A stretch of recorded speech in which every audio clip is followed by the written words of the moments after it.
आपल्या संस्कृतीमध्ये गायी आणि बैलाची सुद्धा पूजा करतात. हो, मायबापाची करतील त्यात नवल नाही. आत्ता 2-4 दिवसाने वसुबारस येईल. गोवत्स द्वादशी वसुबारस. वसुबारशेला व्यालेल्या गायीचं तिच्या वासरासह पूजन केलं जातं.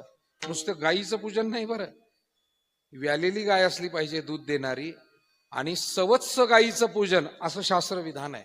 वासरासह असलेल्या गायीचं पूजन ती वसुबारस.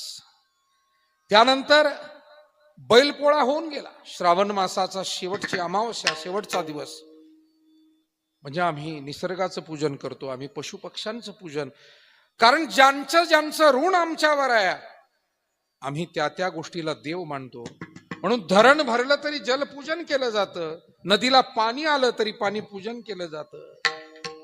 आता यावर्षी इतकं पाणी आलं की कमी व्हावं म्हणून पूजा करण्याची वेळ आली.